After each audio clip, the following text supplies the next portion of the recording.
Hello दोस्तों, मैं आप सभी का स्वागत करता हूं आपके अपने यूट्यूब चैनल रेम्बो बाबा कंपटीशन में। हम पढ़ रहे हैं यूपी पुलिस एसआई 2025 के लिए मूल विधि।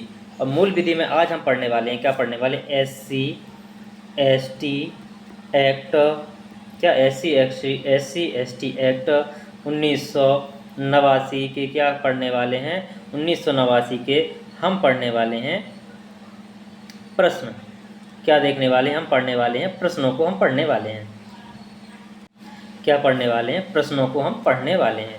एससी किसके, SC ST act, SC ST act 1989 के हम पढ़ने वाले हैं, प्रश्नों को पढ़ने वाले हैं। जो इम्पोर्टेंट, जो परीक्षा में पूछे गए प्रश्न हैं उनको हम क्या करते हैं पढ़ने वाले हैं। चलिए क्या करते हैं, एक एक करके प्रश्नों को देखते हैं और उनके आंसरों को देखते हैं कि क्या किसका आंसर क्या होगा।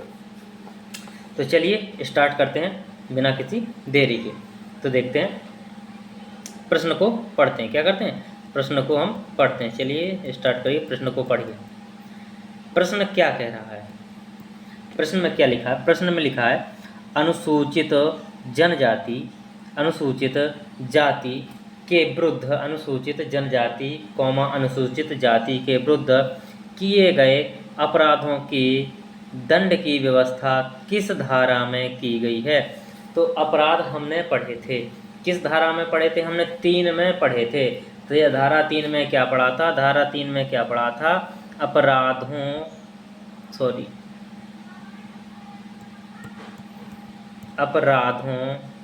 अपराधों के लिए क्या दंड पढ़ा था, क्या पढ़ा था, अपराधों के लिए दंड पढ़ा था। और अपराध बहुत सारे हमने अपराध पढ़े थे। क्या करे, कोई यदि एससी एसटी व्यक्ति के किसी सदस्य के मुख में मल मूत्र यदि रख देता है, या घृणा करने का कोई पदार्थ रखता है, या ज़बरदस्ती करता है, या किसी स्त्री को पकड़ता है, या उसकी लज्जा भंग करता है, या ज़बरदस्ती करता है, या कुछ नंगा करके, सिर काट के, बाल मुड़ा के, कुछ भी करके यदि वो भेजता है, तो ये सब में किसमें था, अत्याचार में था। तो इस किस में, अपराधों में था, अत्याचार में, अपराधों में ये सब चीज़ें क्या थीं। इन सब चीज़ों को हमने देखा। तो ये सब चीज़ें हमने किस में देखी थी, ये सब चीज़ें देखी थी हमने किस में, धारा कौन सी, धारा 3 में हमने पढ़ी थी। किस में पढ़ी थी, धारा 3 में हमने पढ़ा था। अब देखते हैं बाकी धाराओं को। धारा 2 में क्या होती है, धारा 2 में हम क्या पढ़ते हैं, धारा 2 में हम क्या पढ़ते हैं, परिभाषाएं। क्या पढ़ते हैं, परिभाषाएं। क्या पढ़ते हैं, धारा 2 में क्या पढ़ते हैं, हम परिभाषाओं को पढ़ते हैं। क्या पढ़ते हैं, किनको पढ़ते हैं, धारा 2 में हम पढ़ते हैं परिभाषाओं को। किनको, परिभाषाओं को। और धारा 4 में क्या था, धारा 4 में क्या था, जो लोक सेवक होगा। धारा 4 में क्या बताया गया था, धारा 4 में बताया गया था जो क्या, कोई लोक सेवक हो वो क्या करे, इस एक्ट के कर्तव्यों का यदि पालन नहीं करता है तो उसको जो कारावास होगा, तो उसके लिए कारावास बताया था। क्या बताया था, उसके लिए कारावास की सज़ा बताई थी। ठीक है। और जो धारा 5 थी, तो उस धारा में क्या बताया गया था कि इस एक्ट में बताया गया था कि यदि कोई व्यक्ति क्या करता है, इस एक्ट में जो बताया गया अपराध को क्या करता है, दोबारा करता है। क्या करता है, इसमें बताया गया कि यदि कोई व्यक्ति क्या करता है, दोबारा करता है, तो उसकी सज़ा वगैरह बताई गई थी। तो इसका राइट आंसर क्या होगा, राइट आंसर इसका हो जाएगा क्या, धारा 3। कौन सी, धारा 3 क्या है इसका राइट आंसर है। तो किसमें बताया गया, अपराधों के लिए दंड की व्यवस्था किसमें, धारा 3 में है। किसमें, तो इसका राइट आंसर क्या होगा, धारा 3 इसका क्या होगा, राइट आंसर हो जाएगा। चलिए देखते हैं नेक्स्ट क्वेश्चन की ओर बढ़ते हैं। नेक्स्ट क्वेश्चन देखिएगा। नेक्स्ट क्वेश्चन ये पूछा गया, किसमें पूछा गया, ये यूपीएसआई 2021 में कब, 24 नवंबर की फर्स्ट शिफ्ट में पूछा गया। कब पूछा गया, यूपीएसआई की परीक्षा में जो 24 नवंबर को हुई 2021 की जो परीक्षा थी, उसकी फर्स्ट शिफ्ट में ये प्रश्न पूछा गया। अब देखिए प्रश्न में क्या कहा गया, प्रश्न क्या कहता है, समझिए कि जो मैंने पढ़ाया उससे प्रश्न सॉल्व हो रहे हैं या नहीं। तो समझिए, देखिए कि यदि कोई लोक सेवक क्या करता है, यदि कोई लोक सेवक अनुसूचित जाति या जनजाति के व्यक्ति की प्रथम सूचना रिपोर्ट, या इसको क्या बोलते हैं, फर्स्ट एफआईआर, क्या इसी को क्या बोलते हैं, फर्स्ट, प्रथम को फर्स्ट इन्फॉर्मेशन रिपोर्ट बोलते हैं। क्या बोलते हैं, फर्स्ट इन्फॉर्मेशन रिपोर्ट, या इसी को क्या बोलते हैं, एफआईआर बोलते हैं। क्या बोलते हैं, एफआईआर। तो प्रथम सूचना रिपोर्ट दर्ज करने में क्या क्या होता है, विफल रहता है। कौन, जो लोक सेवक, कौन, जो लोक सेवक है वो क्या करता है, रिपोर्ट लिखने में क्या होता है, विफल रहता है। तो ऐसे लोक सेवक को एक अवधि तक, क्या है उसकी, क्या है, एक अवधि, निश्चित अवधि है, वो कौन सी, वो 6 माह, कम से कम क्या, कम से कम 6 माह तक का उसका क्या है, कारावास उसको हो सकता है। तो उसको क्या, कम से कम कितना, 6 माह तक। लेकिन उसको कहाँ तक, उसको एक जो अवधि, मैक्सिमम अवधि है, उसको कहाँ तक किया जा सकता है। तो इसमें हमने किस में पढ़ा था, ये हमने पढ़ा था किसमें, धारा 4 में पढ़ा था। किसमें, धारा 4 में हम जब पढ़ रहे थे, तो हम क्या पढ़ रहे थे, जब धारा 4 पढ़ रहे थे तब उसमें क्या बताया, धारा 4 में बताया था कि यदि कोई लोक सेवक है जो क्या करता है, इस एक्ट में जो दिए गए कर्तव्य हैं उनके क्या करता है, उनकी उपेक्षा करता है, उनका पालन नहीं करता है, तो उसकी जो है उसको सजा है। तो वो कहाँ से, वो सजा कहाँ से, 6 माह से कहाँ तक, 6 माह से उसको कहाँ तक, 1 वर्ष तक किया जा सकता है। उसको कहाँ तक, 6 माह से 1 वर्ष तक की उसको क्या सजा मिल सकती है। क्या हो सकती है, उस व्यक्ति को 1 माह से 6 माह से 1 वर्ष तक की उसको क्या सजा मिल सकती है। तो इसमें इसका राइट आंसर क्या, इसका ऑप्शन देखें, 7 वर्ष। तो क्या पढ़ा हमने, 1 वर्ष, 3 वर्ष नहीं होगी, 7 वर्ष नहीं होगी, तो 1 वर्ष। तो क्या इसका राइट आंसर क्या होगा, 1 वर्ष। क्या होगा इसका राइट आंसर, क्या हो जाएगा, इसका राइट आंसर हो जाएगा 1 वर्ष। क्या हो जाएगा, राइट आंसर इसका क्या हो जाएगा, 1 वर्ष हो जाएगा। ऑप्शन सी इसका क्या होगा, राइट आंसर हो जाएगा। चलिए देखते हैं, नेक्स्ट क्वेश्चन की ओर बढ़ते हैं। नेक्स्ट क्वेश्चन देखते हैं। नेक्स्ट क्वेश्चन पूछा यूपीएसआई 2017 में पूछा गया। कब पूछा गया, यूपीएसआई 2017 में नेक्स्ट क्वेश्चन को पूछा गया है। नेक्स्ट क्वेश्चन को पूछा गया, तो नेक्स्ट क्वेश्चन को पढ़ते हैं। नेक्स्ट क्वेश्चन में क्या कहा गया देखते हैं और समझते हैं कि अनुसूचित जाति और जनजाति अत्याचार निवारण अधिनियम 1989 में उल्लिखित अपेक्षित कर्तव्यों की जानबूझकर उपेक्षा करने पर निम्न में से कौन सा दंड का बागी की जगह, ये क्या होगा, भागी होगा। यहाँ बागी लिख गया, यहाँ पे क्या होगा, भागी। क्या होगा, कौन दंड का भागी, कौन दंड का भागी होगा, कौन दंड का भागी होगा, इसमें कौन होगा दंड का भागी। तो इसमें कौन होगा दंड का भागी, तो हमने जब कौन पढ़ रहे, धारा 4, अभी जो जस्ट पीछे क्वेश्चन सॉल्व किया, तो कौन इसमें, कोई लोक सेवक, कौन, कोई भी लोक सेवक। क्या पढ़ा, कोई भी लोक सेवक जो कि अनुसूचित जाति या जनजाति का सदस्य नहीं है। यही चीज हमने अभी क्या 4 में पढ़ी है, उसको क्या सजा हो सकती है। तो इसका राइट आंसर क्या होगा, इसका राइट आंसर हो जाएगा ऑप्शन ए, इसका राइट आंसर हो जाएगा। ऑप्शन क्या होगा, इसका राइट आंसर हो जाएगा। क्या होगा, इसका भी राइट आंसर कौन सा होगा, ऑप्शन ए। बाकी ऐसा लोक सेवक जो अनुसूचित जाति जनजाति के सदस्य है, तो ये नहीं होगा। ये क्या होगा, इसका ये नहीं होगा, क्योंकि इसको अलग से, इसके सजा के अलग प्रावधान है। इसको ये क्वेश्चन आगे आएगा। दोनों तो है ही नहीं, क्योंकि एक है, तो इनमें में से कोई नहीं। तो कौन सा ऑप्शन, ऑप्शन एक सही है। तो क्वेश्चन पकड़ में आ रहे हैं कि नहीं, आपको ये देखना है। नेक्स्ट क्वेश्चन की ओर बढ़ते हैं, जो पूछा गया, कब पूछा गया, यूपीएसआई 2021 में पूछा गया है। कब पूछा गया है, ये पूछा गया 23 नवंबर की 3 शिफ्ट में, 3rd शिफ्ट में पूछा गया है। कौन सी शिफ्ट में, 3rd शिफ्ट में पूछा गया है ये क्वेश्चन। तो एक इस क्वेश्चन को देखते हैं। इस क्वेश्चन में क्या है, इस क्वेश्चन में पढ़ते हैं कि अनुसूचित जाति और अनुसूचित जनजाति अत्याचार निवारण अधिनियम 1989 की किस धारा के तहत पश्चातवर्ती दोष सिद्ध होने पर वर्धित दंड प्रदान किया जाता है। जो दंड है वो किस धारा में प्रदान किया जाता है, तो पश्चातवर्ती जो दंड है वो किस धारा में, पश्चातवर्ती का दूसरा शब्द में यदि मतलब समझे तो क्या कहें, यदि एक बार दोष सिद्ध होने पर, पश्चात का मतलब पिछली बार दोष सिद्ध होने पर फिर से वो दोषी पाया जाता है, मतलब क्या करता, दोबारा, यदि वो क्या करता, दोबारा उसी अपराध को करता है, तो उसको किस धारा के तहत सजा या दंड मिलेगा। तो धारा 3 में क्या है, धारा 3 में तो क्या है, इसमें अपराधों का विस्तार है। और धारा 3 में क्या है, धारा 3 में बताया गया है अत्याचार के अपराधों के लिए दंड है। धारा 4 में क्या, अत्याचार के अपराधों के लिए दंड है। और धारा 6 में क्या है, धारा 6 में भी क्या है, धारा 6 में है, धारा 6 में भी क्या है, इसके अपराधों के बारे में बताया गया है। लेकिन जो धारा 5 है, तो धारा 5 में हम जब पढ़ रहे थे, तो धारा 5 में क्या पढ़ रहे थे, धारा 5 बताती है कि यदि कोई जो लोक सेवक है, जो लोक अधिकारी है, या कोई क्या, सॉरी लोक अधिकारी नहीं, कोई व्यक्ति जो अपराधी है, वो क्या करता है, किसी के अपराध को क्या करता है, दोबारा करता है, क्या करता है, दोबारा करता है, तो उसको सज़ा क्या मिलती है। यदि दोबारा इन अपराधों को करता है तो उसको सज़ा, जो न्यूनतम सज़ा थी 6 माह से बढ़ाकर उसको क्या 1 साल कर दी गई थी। कौन सी, न्यूनतम, और अधिकतम और हो जाएगी। तो इसमें कौन सी, इसका राइट आंसर क्या होगा, किसके दोबारा दोष सिद्ध होने पर किस धारा के तहत सजा मिलेगी, तो किसके तहत, 5 धारा 5 के तहत सजा मिलेगी। ऑप्शन कौन सा, ऑप्शन सी क्या होगा इसका राइट आंसर हो जाएगा। क्या होगा, ऑप्शन सी क्या होगा इसका राइट आंसर हो जाएगा।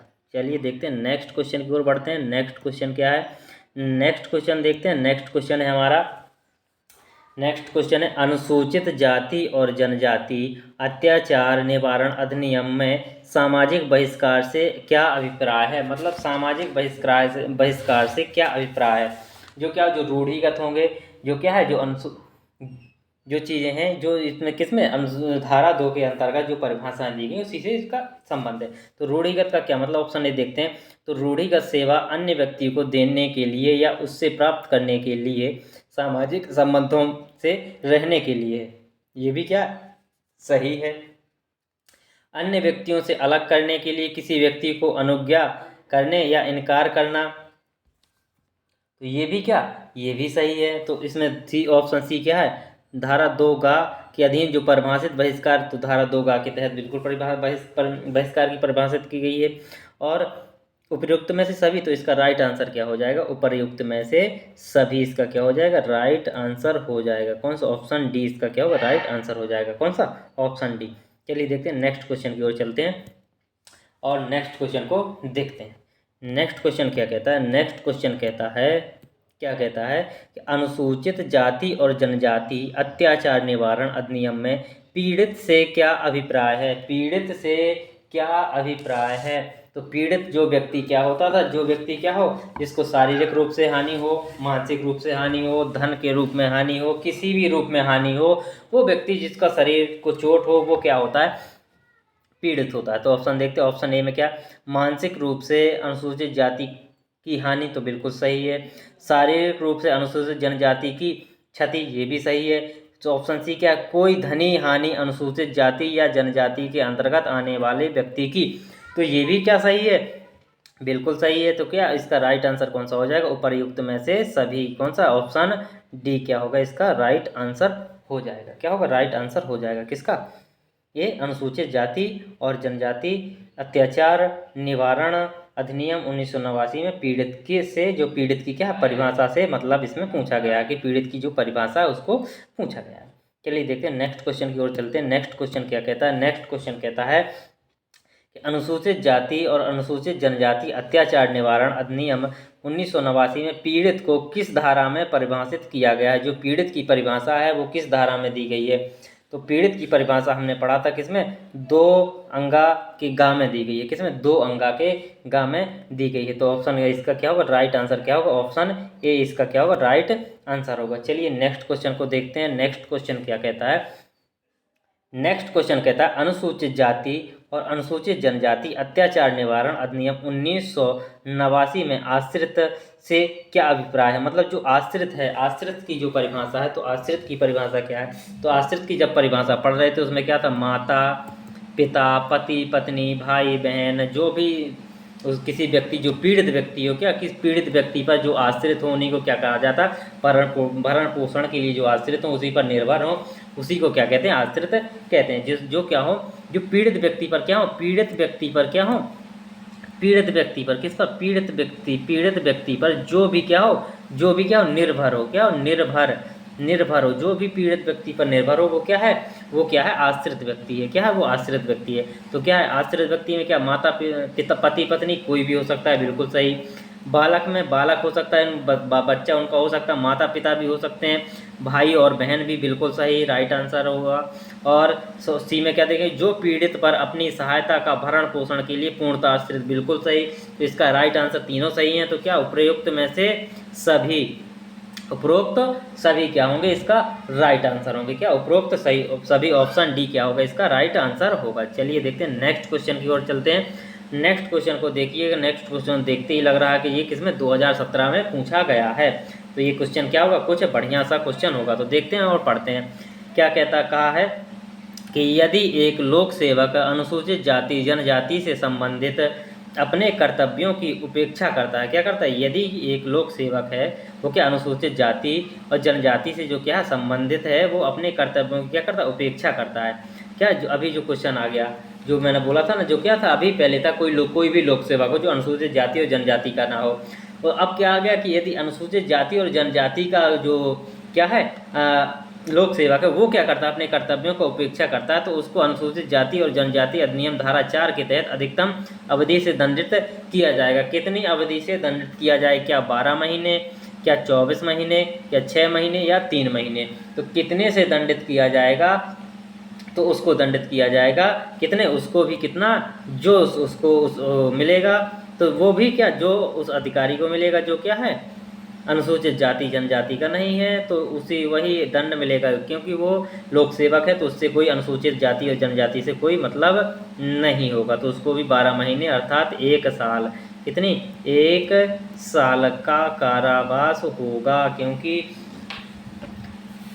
क्यों होगा, क्योंकि वो क्या है एक लोक सेवक है और वो दल उसमें से निकल चुका है। ठीक है,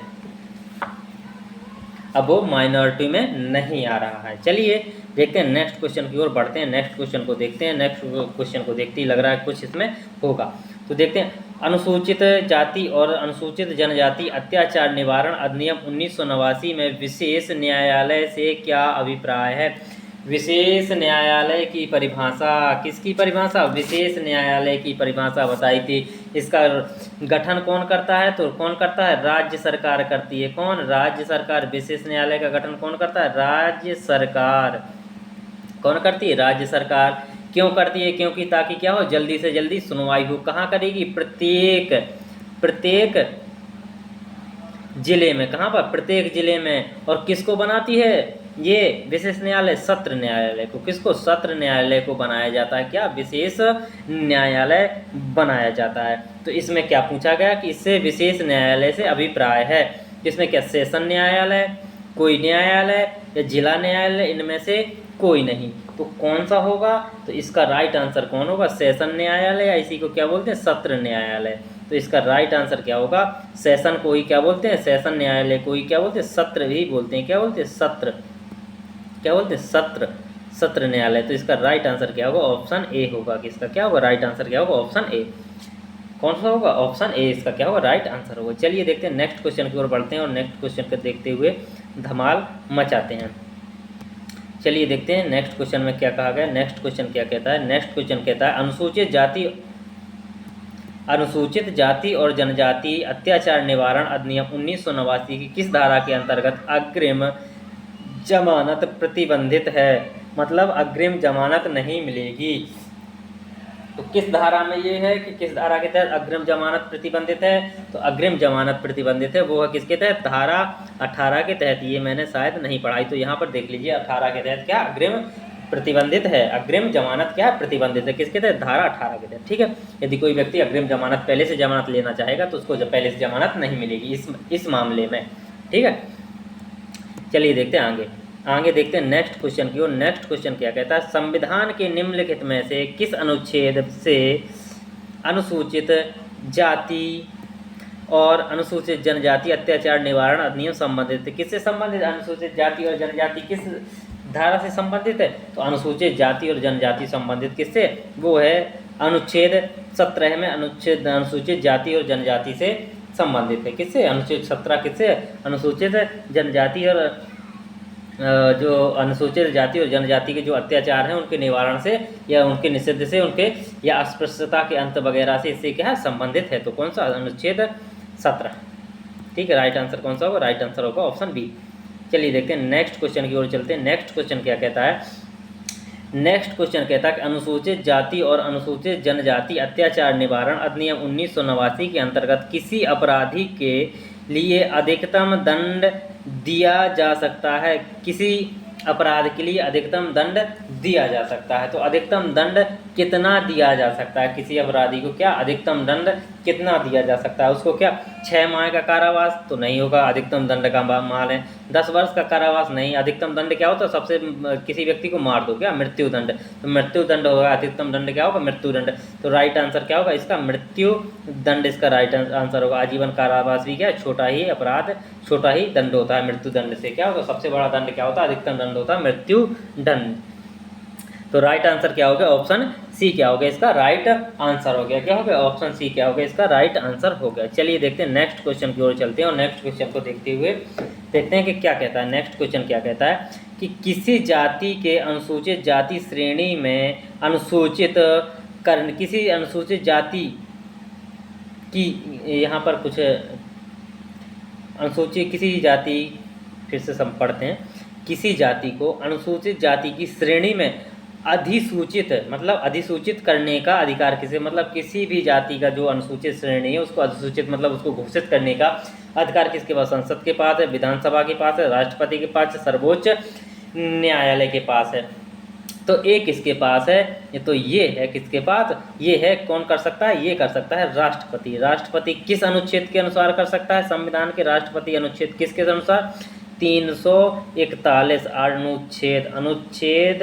अनुच्छेद 341 एक के तहत ये कर सकता है। क्या कर सकता है? किसी को भी अनुसूचित जाति में लिस्टेड कर सकता है। कौन कर सकता है? वो कर सकता है राष्ट्रपति।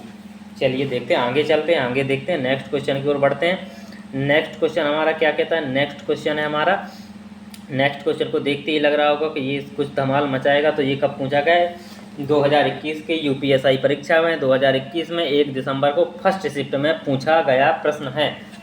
तो इस प्रश्न को पढ़ते ही देखेंगे क्या कहता है। अनुसूचित जाति और अनुसूचित जनजाति और पिछड़े वर्गों की स्थितियों की जांच के लिए एक आयोग नियुक्त करने का अधिकार किसके पास है? भारत के प्रधानमंत्री के पास, केंद्रीय कानून मंत्री के पास, या केंद्रीय सामाजिक न्याय अधिकारी, यहाँ पर क्या लिखा होगा? न्याय अधिकारिता मंत्री। कौन सा? न्याय अधिकारिता मंत्री, या भारत के राष्ट्रपति। तो किसके पास है? तो ये किसके पास है?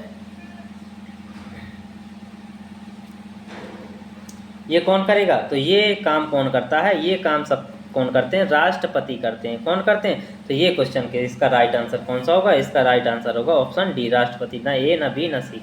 कौन करेगा? राष्ट्रपति करेगा। चलिए नेक्स्ट क्वेश्चन, और शायद लास्ट क्वेश्चन होगा। हाँ लास्ट क्वेश्चन है, तो इसको देखते हैं। ये भी कब पूछा गया? ये भी देखिए, ये भी पूछा गया है। ये कब पूछा गया है? ये भी पूछा गया यूपीएसआई 1 दिसंबर 2021 थर्ड शिफ्ट में।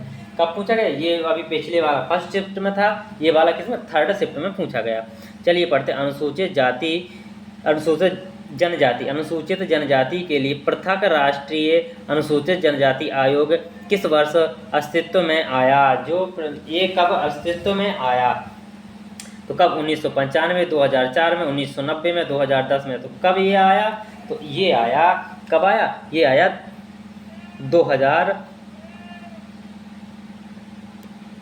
कब आया? ये आया 2004 में। कब आया? ये आया 2004 में। किस अनुच्छेद के तहत ये आया? किस अनुच्छेद के तहत? 338 का के तहत। किसके तहत? 338 का के तहत इसको लाया गया। 300 का इसको जोड़ा था, ठीक है, 2004 में। तो ये हमने देखे इसके प्रश्न। तो अगर थैंक यू दोस्तों, क्लास अच्छी लगी हो तो प्लीज़ लाइक, शेयर और सब्सक्राइब जरूर करिएगा। थैंक यू दोस्तों।